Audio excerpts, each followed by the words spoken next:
तो आप देख रहे थे भारतीय जनता पार्टी में शामिल हुए तेलंगाना के 3 वरिष्ठ नेता। और आइए शुरुआत करेंगे अभी तक की खास खबरों के साथ। प्रधानमंत्री नरेंद्र मोदी ने उत्तर प्रदेश में करीब 42,000 करोड़ रुपए की विकास परियोजनाओं का किया लोकार्पण और शिलान्यास। देश भर में 15 हवाई अड्डों के नए टर्मिनल भवनों का भी किया उद्घाटन। आजमगढ़ में एक जनसभा को किया संबोधित, कहा 2019 में हुई घोषणाओं को देश ने पूरा होते देखा। पिछली सरकारों पर लगाया जनता की आंखों में धूल झोंकने का आरोप। छत्तीसगढ़ की महिलाओं को महतारी वंदन योजना की मिली पहली किस्त। प्रधानमंत्री ने वीडियो कॉन्फ्रेंसिंग के जरिए 70 लाख महिलाओं के खाते में राशि की ट्रांसफर। कहा योजना से महिलाओं का होगा आर्थिक सशक्तिकरण।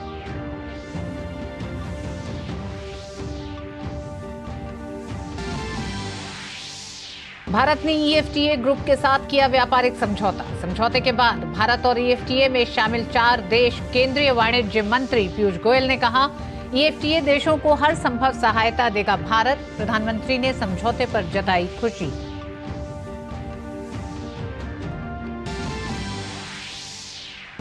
भाजपा ने डीएमके पर साधा निशाना। ड्रग्स की तस्करी के मामलों पर कड़ी कार्रवाई की मांग।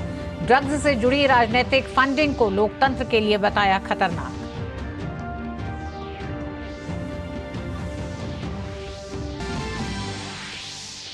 संदेश खाली मामले के मुख्य आरोपी पूर्व टीएमसी नेता शाहजहां शेख को 4 दिन की सीबीआई हिरासत में भेजा गया। बशीरहाट की अदालत में हुई थी पेशी। उच्च न्यायालय के आदेश के बाद बंगाल पुलिस ने शाहजहां शेख को किया था सीबीआई के सुपुर्द।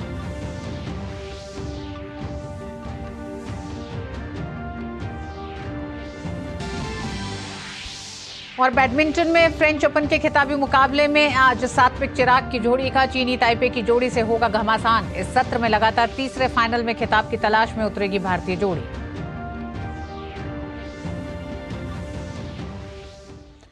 नमस्कार, टीडी न्यूज में आप सभी का स्वागत है। मैं हूं ऋतु वर्मा। खबरों को विस्तार से देखते हैं। प्रधानमंत्री नरेंद्र मोदी ने उत्तर प्रदेश के दौरे पर आज आजमगढ़ में 34,700 करोड़ रुपए की लागत से कई विकास पहलों का उद्घाटन, लोकार्पण और शिलान्यास किया। देश के विमानन क्षेत्र को बढ़ावा देते हुए पीएम मोदी ने देश भर में 15 हवाई अड्डों के नए टर्मिनल भवनों का उद्घाटन और शिलान्यास किया। उन्होंने कहा कि एक समय था जब दूसरे राज्यों के लोग दिल्ली के कार्यक्रम में शामिल होते थे, लेकिन आज कार्यक्रम आजमगढ़ में आयोजित किया जा रहा है और देश के विभिन्न हिस्सों से लोग इसमें शामिल हो रहे हैं। मोदी दूसरी मिट्टी का इंसान है। 19 में भी जो हमने शिलान्यास किए वो चुनाव के लिए नहीं किए थे। आज उसको धरातल पर उतरते हुए देख सकते हैं, उद्घाटन कर चुके हैं। यहां से लेकर विदेश तक जे भी आजमगढ़ का रहने वाला हो, सबके आज बहुत खुशी मिलत हुई। अब तक आजमगढ़ में आपन जहाज उतरेगा ठिकाना हो गेल। जिसे आतंक के गढ़ के रूप में पहचान दी गई थी, उसी आजमगढ़ में अब हवाई अड्डे की परिकल्पना साकार हुई है। पीएम ने इस मौके पर आजमगढ़ को आजमगढ़ का नाम दिया और कहा कि ये अनंत काल तक विकास का गढ़ बना रहेगा। पीएम ने कहा कि यहाँ का विकास जातिवाद, परिवारवाद और वोट बैंक के भरोसे बैठे इंडी गठबंधन की नींद उड़ा रहा है। आपका ये प्यार और आजमगढ़ का ये विकास जातिवाद, परिवारवाद और वोट बैंक के भरोसे बैठे इंडी गठबंधन की नींद उड़ा रहा है। पूर्वांचल ने दशकों तक जातिवाद और तुष्टीकरण की राजनीति देखी है और पिछले 10 वर्षों में ये क्षेत्र विकास की राजनीति भी देख रहा है। यहाँ के लोगों ने माफिया राज और कट्टरपंथ के खतरों को भी देखा है। कार्यक्रम के दौरान लगभग 8,200 करोड़ रुपए की अनेक रेल परियोजनाओं का उद्घाटन, लोकार्पण और शिलान्यास किया गया। पीएम ने गंगा नदी पर एक रेल पुल सहित गाजीपुर शहर और गाजीपुर घाट से तारी घाट तक एक नई रेल लाइन का भी उद्घाटन किया। पीएम ने गाजीपुर सिटी तारी घाट दिलदार नगर जंक्शन के बीच MEMU ट्रेन सेवा को भी हरी झंडी दिखाकर रवाना किया।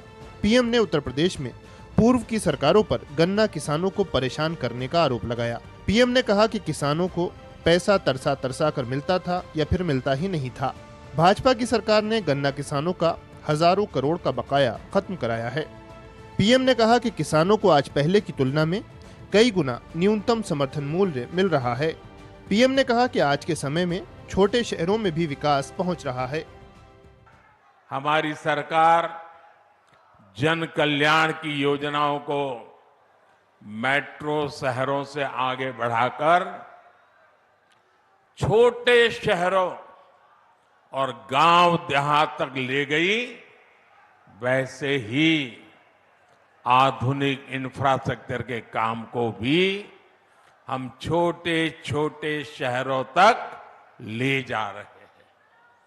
छोटे शहर भी अच्छे एयरपोर्ट, अच्छे हाईवे के उतने ही हकदार हैं जितने ही बड़े मेट्रो शहर हैं।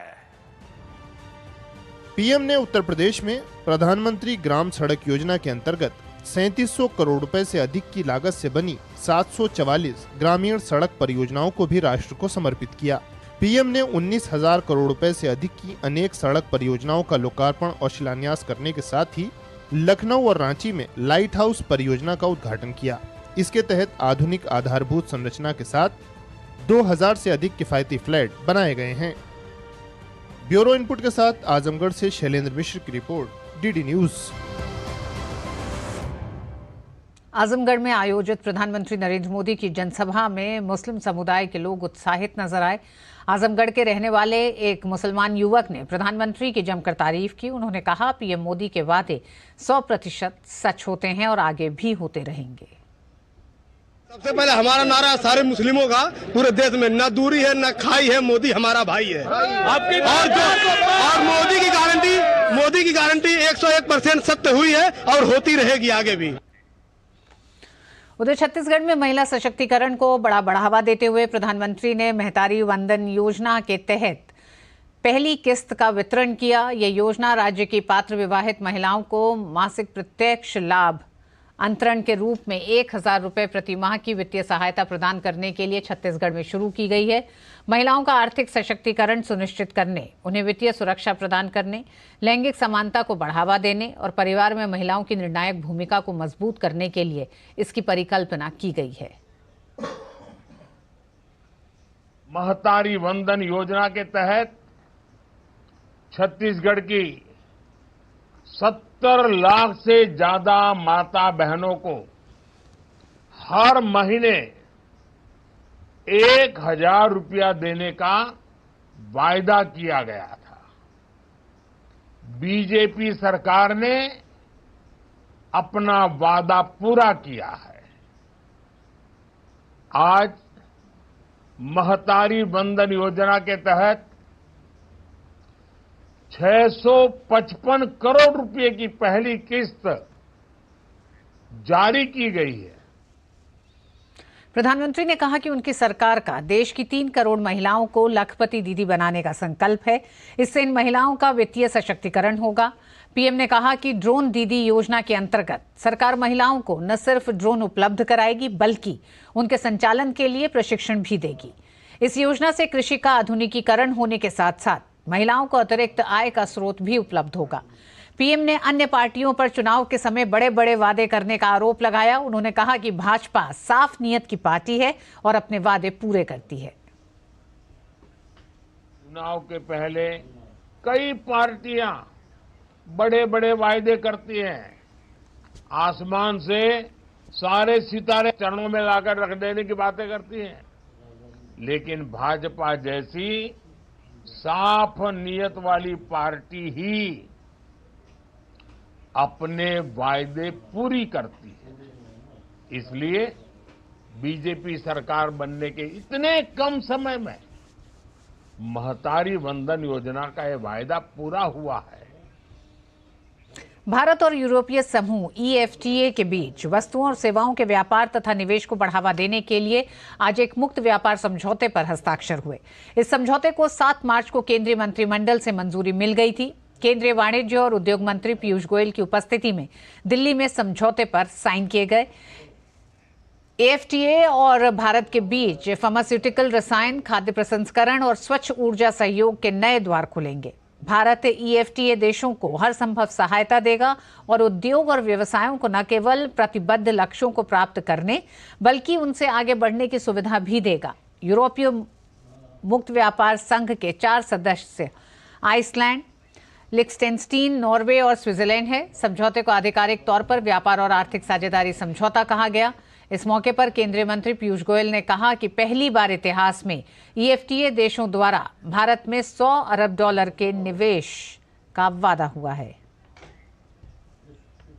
The first time in the history of the world that we are inking an free trade agreement with a binding commitment to invest $100 billion in India from the EFTA countries on the back of the solid foundation that has been laid in India with strong macroeconomic fundamentals, a big opportunities for businesses from the pharma sector, from medical devices, food, R&D, so many sectors which can offer tremendous opportunity for our partners in this TIPA to not only enjoy the fruits of the Indian large demand, our demographic dividend, the fact that we are a rules-based country, the world's oldest and largest democracy, but also a country with huge diversity.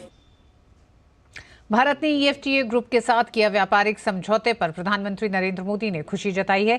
PM ने कहा, आज के लिए भारत और EFTA group देशों के बीच संबंधों में एक महत्वपूर्ण मोड़ की शुरुआत हुई है। प्रधानमंत्री नरेंद्र मोदी ने कहा कि भारत EFTA व्यापार समझौता खुले, निष्पक्ष और न्याय संगत व्यापार के प्रति हमारी साझा प्रतिबद्धता का प्रतीक है। पीएम मोदी ने कहा कि डिजिटल व्यापार, बैंकिंग और वित्तीय सेवाओं और फार्मा जैसे कई क्षेत्रों में नवाचार, अनुसंधान एवं विकास में EFTA देशों का वैश्विक नेतृत्व सहयोग के नए दरवाजे खोलेगा।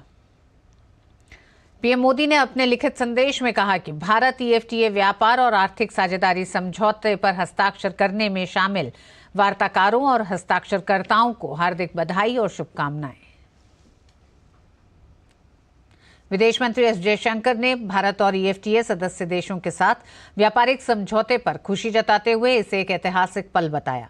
उन्होंने सोशल मीडिया प्लेटफॉर्म पर लिखा कि भारत और EFTA सदस्य देशों के बीच समझौता एक बड़ी उपलब्धि। आइसलैंड, लिechtenstein, नॉर्वे और स्विट्जरलैंड के साथ भारत की साझेदारी के लिए यह एक ऐतिहासिक दिन है। यह अंतर्राष्ट्रीय आर्थिक सहयोग को आगे बढ़ाने की दिशा में एक शानदार कदम है। ये समझौता नई दिशा में अंतर्राष्ट्रीय आर्थिक सहयोग को बढ़ाने का एक प्रतिबद्ध उदाहरण पेश करता है। इस कदम के लिए मेरे सहकर्मी पीयूष गोयल को बधाई।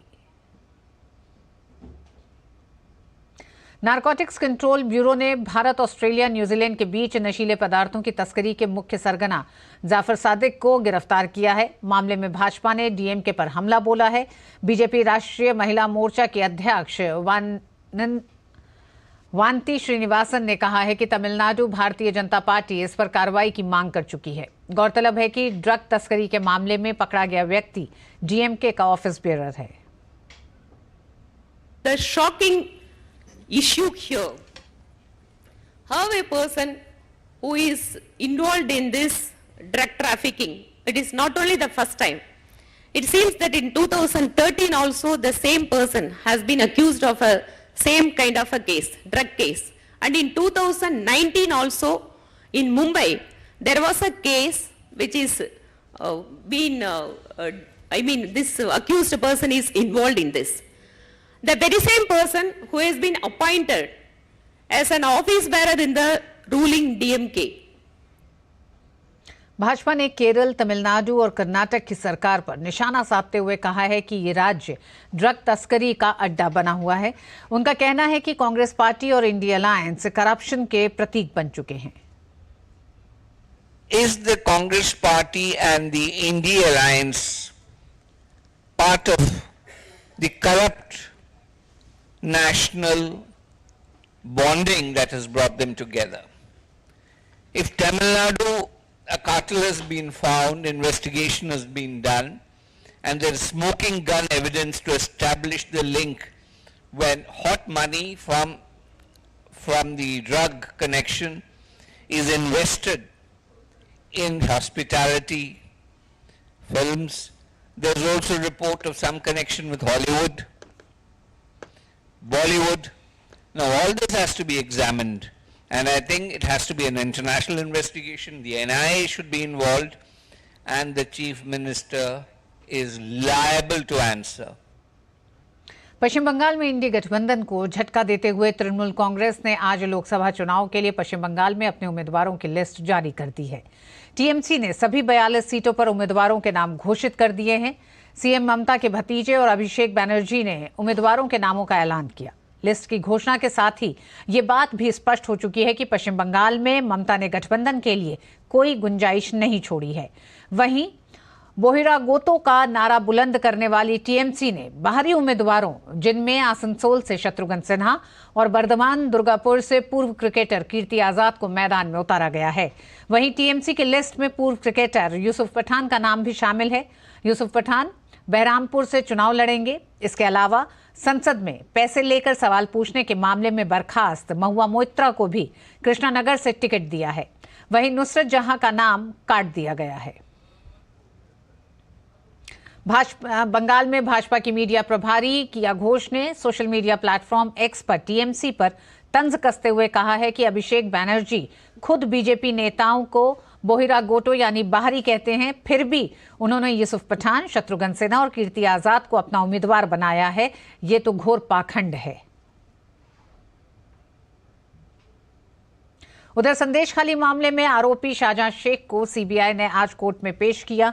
कोर्ट ने शाहजहां शेख को 4 दिन की सीबीआई हिरासत में भेज दिया है। इससे पहले कलकत्ता उच्च न्यायालय के निर्देश पर कोलकाता पुलिस के अपराध जांच विभाग ने शाहजहां शेख की हिरासत सीबीआई को सौंप दी थी। पश्चिम बंगाल के नॉर्थ 24 परगना जिले का संदेशखाली गांव पिछले 1 महीने से राजनीतिक हंगामे का केंद्र बना हुआ है। संदेशखाली मामले पर बीजेपी लगातार ममता सरकार पर हमलावर है। बंगाल बीजेपी आज बशीरहाट में चलो संदेशखाली सभा कर रही है। लोकसभा चुनाव से पहले कांग्रेस की मुश्किलें कम नहीं हो रही हैं। राजस्थान में कांग्रेस को बड़ा झटका लगा है। राजस्थान सरकार में पूर्व मंत्री राजेंद्र यादव और लालचंद कटारिया ने बीजेपी ज्वाइन कर ली है। पूर्व मंत्री राजेंद्र यादव और लालचंद कटारिया, पूर्व विधायक रिशपाल मिर्धा और आलोक बोनीवाल भाजपा में शामिल हो गए हैं। राजस्थान के सीएम भजनलाल शर्मा, राजस्थान की डिप्टी सीएम दिया कुमारी और प्रदेश अध्यक्ष सीपी जोशी की मौजूदगी में कांग्रेस नेता बीजेपी में शामिल हुए। इस अवसर पर केंद्रीय मंत्री भूपेंद्र यादव भी मौजूद रहे। प्रधानमंत्री मोदी ने केंद्रीय औद्योगिक सुरक्षा बल के स्थापना दिवस पर इससे जुड़े सुरक्षा कर्मियों और अधिकारियों को शुभकामनाएं दी हैं। उन्होंने सोशल मीडिया प्लेटफॉर्म एक्स पर लिखा कि केंद्रीय औद्योगिक सुरक्षा बल को गौरवशाली स्थापना दिवस की शुभकामनाएं। देश के महत्वपूर्ण बुनियादी ढांचे की सुरक्षा में आपका समर्पण और जागरूकता अद्वितीय है। केंद्रीय औद्योगिक सुरक्षा बल की पेशेवरता और उत्कृष्टता ने सुरक्षा की दुनिया में शानदार मानक स्थापित किए हैं। राष्ट्रपति द्रौपदी मुर्मू सोमवार से मॉरिशस में 3 दिवसीय राजकीय यात्रा पर रहेंगी। अपनी यात्रा के दौरान राष्ट्रपति पोर्ट लुई में अप्रवासी घाट का भी दौरा करेंगी। क्या महत्व है अप्रवासी घाट का और क्यों रखा गया है इसे यूनेस्को की विश्व धरोहर में, इस बारे में और बता रहे हैं हमारे साथी संवाददाता गिरीश निशाना। हम मौजूद हैं मॉरिशस के पोर्ट लुई स्थित अप्रवासी घाट में। ये वही अप्रवासी घाट है जिसे यूनेस्को ने विश्व धरोहर की सूची में शामिल किया है। एक समय में ये एक अस्पताल हुआ करता था जहां पर अनुबंधित जो श्रमिक होते थे उनका इलाज होता था। और क्या खास था उस समय पर इस अप्रवासी घाट में, बात करने के लिए हमारे साथ मौजूद हैं यहाँ अप्रवासी घाट के प्रबंधक विक्रम जी। यहाँ पे सबसे पहली बार के लिए अनुबंध सिस्टम जो गिरमिटिया प्रथा है उसका प्रचलन यहीं से शुरू हुआ था। यहाँ से शुरू होके दूसरे उपनिवेशों में भी इसका इस्तेमाल किया गया। लोगों ने अपनी जन्मभूमि को छोड़ के दुनिया के दूसरे देशों को अपना कर्म भूमि बनाया। इसीलिए इस स्थल को 2006 में विश्व विरासत सूची पे अंकित किया गया। इस अप्रवासी घाट में जब आप अंदर आते हैं तो आप यहाँ देख सकते हैं, यहाँ गन्ने दिखाए गए हैं, गन्ने को लगाया गया है। क्यों लगाया गया है यहाँ पर गन्ने को? गिरमिटिया मजदूर जो मॉरिशस आते थे वो ज्यादातर गन्ने की खेती करने यहाँ पे आते थे, इसीलिए प्रतीकात्मक रूप से इस गन्ने के पौधे को यहाँ पे दिखलाया गया है। उस जमाने में गिरमिटिया मजदूर आते थे तो वो यहाँ पे कम से कम 2 दिन रहते थे ताकि उनकी जो सारी कागजात थे, फॉर्मेलिटीज थे जो इमिग्रेशन से जुड़ी हुई थी, यही पे पूरी होती थी। इनके रहने के लिए यहाँ पे काफी सुविधाएं थी, जैसे वहाँ पे शेड्स हुआ करते थे जहाँ पे सोते थे। उस तरफ एक रसोई घर हुआ करता था जहाँ पे उनको राशन मिलता था और उनका खाना भी मिलता था। ये सीढ़ियाँ स्थल का सबसे सिंबॉलिक जगह मानी जाती है। इन्हीं को पार करके गिरमिटिया मजदूर अप्रवासी घाट के इमिग्रेशन डिपो में पहुंचे और मॉरिशस की धरती पे पहुंचे भी। यहाँ एक संग्रहालय भी बनाया गया है। किस तरह का है यहाँ पर चीजें, आइए इसका भी जायजा लेते हैं। इस संग्रहालय में हम लोगों को गिरमिटिया मजदूरों की जीवन शैली, उनके काम करने की शैली, वो कैसे आए थे, किन शर्तों पे काम करते थे, इन सब के बारे में पता चलता है। पहला सेक्शन जैसे है यहाँ पे ये बताया गया है कि वो किस टाइप के कॉन्ट्रैक्ट में काम करते थे। दूसरा खंड जो है वो उनके सफर के बारे में बात करता है, साथ ही साथ में कहाँ से आए थे इसके बारे में भी पता चलता है, और अप्रवासी घाट में आने के बाद यहाँ पे क्या क्या होता था, कौन कौन से फॉर्मेलिटीज पूरी करनी पड़ती थी उनको, उन सब के बारे में बताया जाता है। 1865 से सारे जो गिरमिटिया मजदूर थे उन सभी के फोटोग्राफ लिए जाते थे। 2 फोटोग्राफ्स लिए जाते थे। यहाँ आज तक ये फोटोग्राफ्स मौजूद हैं और एक यूनिक कलेक्शन के रूप में महात्मा गांधी इंस्टीट्यूट में सेफली रखा गया है। किस तरह से यहाँ पर जो श्रमिक थे उन्होंने पीड़ा भोगी होंगी, उन तमाम बातों को यहाँ दर्शाया गया है। अगर आप भी मॉरिशस आ रहे हैं तो ये संग्रहालय देखना ना भूलें। कैमरामैन संतिल कुमार के साथ गिरीश निशाना, डीडी न्यूज, मॉरिशस। संयुक्त राष्ट्र सुरक्षा परिषद में सुधार को लेकर भारत ने G4 देशों का विस्तृत मॉडल पेश किया है। इसे भारत, जापान, जर्मनी और ब्राजील की ओर से तैयार किया गया है। इसमें संयुक्त राष्ट्र सुरक्षा परिषद के स्थायी और गैर स्थायी सदस्यों की संख्या और नियमों में सुधार की बात कही गई है। संयुक्त राष्ट्र में भारत की स्थायी प्रतिनिधि राजदूत रुचिरा कंबोज ने विस्तृत मॉडल को पेश किया। भारत ने सुरक्षा परिषद में सुधार के लिए G4 देशों का प्रतिनिधित्व करते हुए एक विस्तृत मॉडल प्रस्तावित किया है। ये महासभा द्वारा निर्वाचित नए स्थायी सदस्यों को जोड़ने का सुझाव देता है और वीटो मुद्दे पर लचीलापन दिखाता है। संयुक्त राष्ट्र में भारत की स्थायी प्रतिनिधि राजदूत रुचिरा कंबोज ने सुरक्षा परिषद सुधार के लंबे समय से लंबित मुद्दों पर प्रगति करने के लिए अगले वर्ष संयुक्त राष्ट्र की 80वीं वर्षगांठ के महत्व पर जोर दिया। उन्होंने ब्राजील, जर्मनी, जापान और भारत की ओर से G4 मॉडल प्रस्तुत किया। इस मॉडल को संयुक्त राष्ट्र के सदस्यों द्वारा मजबूत समर्थन प्राप्त हुआ। We joined the majority of member states in calling for a reformed Security Council that is more representative of the UN membership, with members elected through a charter-based democratic process. Under the model, we advocate that any member, large or small, is welcome to be a candidate for a new permanent seat on a reformed council to be elected in a General Assembly election on the basis of its own merit and capacity to assume responsibility for maintaining international peace and security. संयुक्त राष्ट्र में भारत की राजदूत रुचिरा कंबोज ने 1945 में सुरक्षा परिषद की स्थापना के बाद से भू राजनीतिक परिदृश्य के काफी विकसित होने की बात कही। उन्होंने संयुक्त राष्ट्र के सदस्य देशों के समक्ष व्यापक G4 मॉडल की प्रस्तुति के दौरान वर्तमान वास्तविकताओं के अनुरूप बदलाव की आवश्यकता पर भी जोर दिया। The G4 position on the issue of the veto, colleagues, is very well known. While the new permanent members would, as a principle, have the same responsibilities and obligations as current permanent members, they shall not exercise the veto until a decision on the matter has been taken during a review. Since the issue of the veto is important, it would be desirable to sort it out with other critical topics.